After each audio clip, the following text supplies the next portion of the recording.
High, এখন আমরা discuss করছি Zener diode as a voltage regulator. এখানে আমরা একটা জেনার ডায়োড ইউজ করেছি। জেনার ডায়োডটা হচ্ছে 6.2 ভোল্টেজের। এইবার এর সার্কিট ডায়াগ্রামটা আমরা প্রথমে দেখে নিই। সার্কিট ডায়াগ্রাম দেখতে গিয়ে আমরা প্রথমে কি দেখছি না, প্রথমে হচ্ছে এখানে হচ্ছে একটা 30 ভোল্টের একটা সাপ্লাই নেওয়া হয়েছে। 0 to 30 ভোল্টের ডিসি সাপ্লাই সোর্স নেওয়া হয়েছে। তার অ্যাক্রসে একটা ভোল্ট মিটার লাগানো আছে। আমরা এই ভোল্ট মিটারটা লাগাইনি, কারণ এটা শো করার জন্য ভোল্ট মিটারে ডাইরেক্ট আমরা এখান থেকে variable voltage DC variable voltage source থেকে আমরা এখানে ভোল্টেজটা পেয়ে যাব। তারপরে আমরা এখান থেকে 100 ওহম রেজিস্ট্যান্স একটা কানেক্ট করেছি ভোল্টেজ সোর্সের সঙ্গে। তারপরে একটা জেনার ডায়োড রিভার্স বায়াসে কানেকশান করেছি এবং জেনার ডায়োডটা আমরা নিয়েছি 6.2 ভোল্টেজের। তার এক জেনার ডায়োডের অ্যাক্রসে জেনার ভোল্টেজটা ফলো আপ করার জন্য এবং লোড আপ ভোল্টেজটা লোড রেজিস্ট্যান্সটা একটা ভেরিয়েবল রেজিস্ট্যান্স নেওয়া আছে এবং এটা আমরা নিয়েছি 100K। আর এখানে আমাদের আছে জেনার ডায়োডের সঙ্গে এই লোড রেজিস্ট্যান্সটা প্যারালালে আছে এবং সেখানে আমাদের ভোল্ট মিটার লাগানো আছে। তার মানে ভোল্ট মিটার কী ইন্ডিকেট করবে না, ভোল্ট মিটার ইন্ডিকেট করবে আমাদের এখানে লোডের অ্যাক্রসে ভোল্টেজ বা জেনার ডায়োডের অ্যাক্রসে ভোল্টেজ কত, সেটা আমরা ভোল্ট মিটার থেকে পাবো। এটা হচ্ছে লোড ভোল্টেজ বা জেনার ডায়োডের অ্যাক্রসে ভোল্টেজ। আর এখানে লোডের মধ্যে কত কারেন্ট যাবে তার জন্য আমরা একটা মিলি অ্যাম্প লাগিয়ে রেখেছি। মিলি অ্যাম্প মিটারটা হচ্ছে 0 to 100 মিলি অ্যাম্পিয়ার। এই 0 to এখানে আছে সম্ভবত 500 মিলি অ্যাম্পিয়ার আমরা কানেক্ট করেছি এখানে। এরপর আমরা এখান থেকে সুইচ অন করব।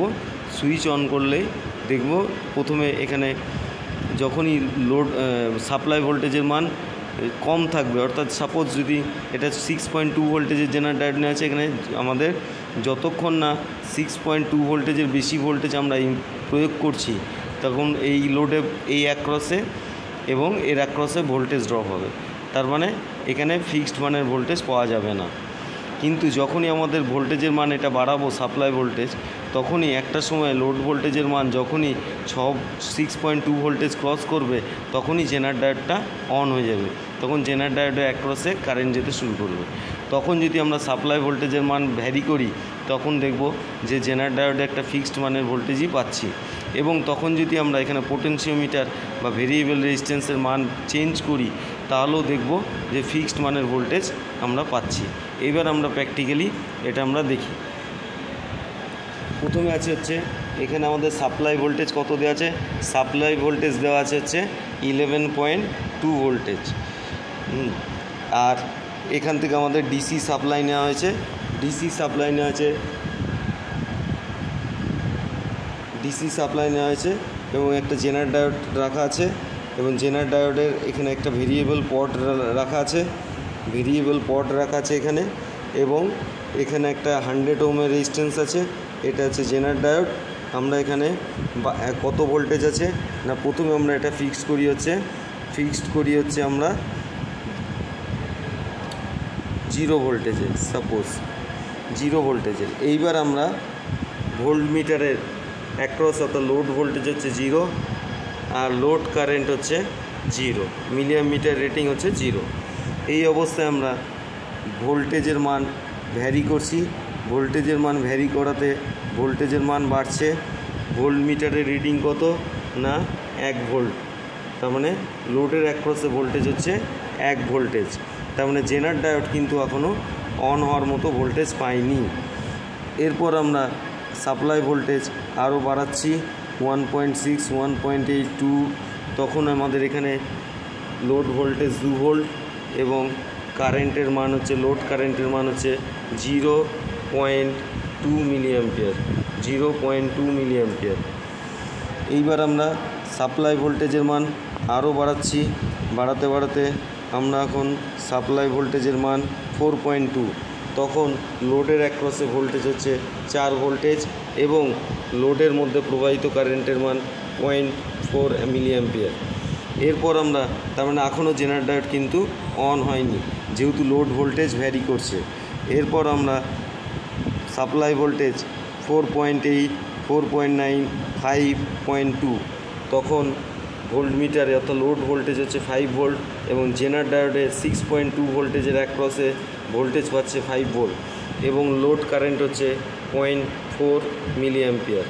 এই অবস্থায় আমরা জেনার ডায়োডের ভোল্টেজ, এবার সাপ্লাই ভোল্টেজের মান আমরা কি করছি না বাড়াচ্ছি, বাড়াতে এইবার আমাদের কত দেওয়া আছে সাপ্লাই ভোল্টেজ 6.4।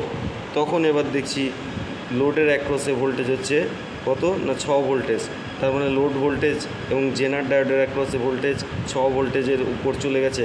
তার মানে এখন এখানে লোডের কারেন্ট কত 0.5 মিলি অ্যাম্পিয়ার। এরপর আমরা যদি সাপ্লাই ভোল্টেজকে আরও বাড়াই, এখানে সাপ্লাই ভোল্টেজকে বাড়াচ্ছি আমরা বাড়াতে এটাকে আমরা নিয়ে আসছি সাপোজ 10 ভোল্টেজে, 9-10 ভোল্ট। তখন আমাদের লোড ভোল্টেজ কিন্তু সেই 6ই আছে। আবার আমাদের সাপ্লাই ভোল্টেজ যদি চেঞ্জ করি, আমরা যদি এটাকে 10.2, 10.3, 10.4 বাড়াচ্ছি, কত হচ্ছে না 12.9, তাহলে অ্যাপ্রক্স 13 ভোল্ট। কিন্তু লোড ভোল্টেজ এখন আসছে 6 ভোল্টেজ। তার মানে জেনারের অ্যাক্রসে ভোল্টেজ কিন্তু ফিক্সড। এখন লোড কারেন্টের মান কত 0.5 মিলি অ্যাম্পিয়ার। তার মানে লোড কারেন্টের মান, এরপর আমরা লোড ভোল্টেজের মান বাড়াচ্ছি, এই সাপ্লাই ভোল্টেজের মান বাড়ালে আমাদের এখানে 15 সাপ্লাই ভোল্টেজ, তখনও জেনারের অ্যাক্রসে ভোল্টেজ হচ্ছে 6 ভোল্টেজ এবং লোড কারেন্ট সেই ফিক্সড 0.5 মিলি অ্যাম্পিয়ার। তার মানে লোড এখন ফিক্সড ভোল্টেজ পাচ্ছে 6 ভোল্টেজ এবং লোডের অ্যাক্রসে ভোল্টেজ হচ্ছে, লোডের মধ্যে প্রবাহিত কারেন্ট হচ্ছে 0.5 মিলি অ্যাম্পিয়ার। এইবার যদি আমরা লোডের পটটাকে ভ্যারি করি, তাহলে ওখানে কারেন্টের মান কিন্তু ভ্যারি করছে। তার মানে ভোল্টেজ ফিক্সড আসছে 6 ভোল্টেজ, কিন্তু সেই 6 ভোল্টই আছে, আর লোড কারেন্ট ভ্যারি করছে, যেহেতু লোডের মান আমরা ভ্যারি করছি। That's all. এটাই হচ্ছে Zener diode as a voltage regulator.